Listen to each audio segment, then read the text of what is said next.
ముల్లాన్పూర్ వేదికగా జరిగిన India south Africa రెండవ టీ20 మ్యాచ్లో మన టీమిండియా పోరాడి ఓడింది. టాస్ ఓడి మొదటి బ్యాటింగ్కి వచ్చిన సౌత్ ఆఫ్రికా టీం ఇండియా బౌలర్స్ని కంప్లీట్గా డామినేట్ చేసి భారీ స్కోర్ చేసింది. ఇంతలా అంటే టీమిండియా టీ20 ఇంటర్నేషనల్లో మునిపెన్నప్పుడు చేసి చేయలేనంతగా. అసలు ఏం జరిగిందో కంప్లీట్ రివ్యూలో తెలుసుకుందాం. ముందుగా టాస్ గెలిచిన మన టీమిండియా బౌలింగ్ చూస్ చేసుకుంది. South Africa opener Reeza Hendricks త్వరగా అవుట్ అయినప్పటికీ మరో ఓపెనర్ క్వింటన్ డికాక్ మాత్రం రెచ్చిపోయారు. పవర్ ప్లేలోనే ఇండియా బౌలర్లపై దూకుడైన షాట్లు ఆడి మ్యాచ్కు రిటర్న్ ఇచ్చారు. డికాక్కి సపోర్ట్గా కెప్టెన్ మార్క్రమ్ కూడా క్లాస్ బ్యాటింగ్ చూపించారు. ఇద్దరు కలిసి టీమిండియాపై ప్రెషర్ పెంచారు. 12వ ఓవర్లో వరుణ్ చక్రవర్తి బ్రేక్ ఇచ్చే వరకు సౌత్ ఆఫ్రికా ఫుల్ కంట్రోల్లో ఆడింది. డెత్ ఓవర్లలో అయితే పూర్తిగా పటాకులే. David Miller, Ferreira combination India పేసర్లకు ఊపిరి తీసుకునే టైం కూడా ఇవ్వలేదు. ఒకే ఓవర్లో హర్షదీప్ 7 వైడ్స్ ఇచ్చారు. అది పూర్తిగా నైట్మేర్ ఓవర్. ఆ ఓవర్ చూస్తున్నప్పుడు గంభీర్ రియాక్షన్ ఇది. ఇండియా బౌలర్లలో వరుణ్ చక్రవర్తి మాత్రమే కంట్రోల్ చూపించారు.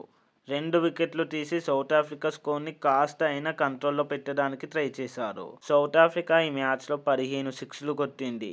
ఇండియా మీద వారికి ఇది రెండో అత్యధికం. ఇక మన టీమిండియా 16 వైడ్స్ బౌల్ చేసింది. ఇది ఇండియా టీ20 ఇంటర్నేషనల్ హిస్టరీలోనే అత్యంత చెడైన రికార్డ్స్లో ఒకటి.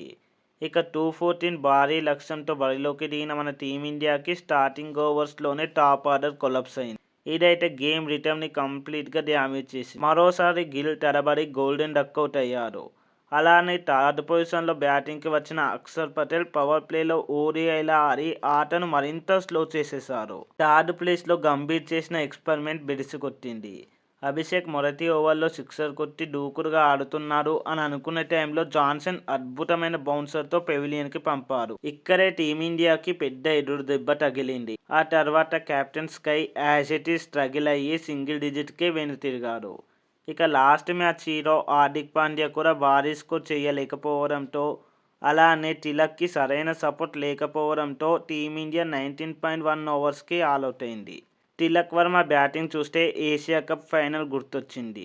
34 బాల్స్లో 5 సిక్సర్లు, 2 బౌండరీలతో 62 రన్స్ చేశాడు. సో సెకండ్ టీ20లో మన టీమిండియా 51 రన్స్ తేడాతో ఓడి సిరీస్ని 1-1గా లెవెల్ చేసింది. సో ఈ వీడియో మీకు నచ్చినట్లయితే లైక్, షేర్ అండ్ సబ్స్క్రైబ్ చేయండి. మరో వీడియోతో మళ్ళీ కలుద్దాం. Thanks for watching. జై హింద్.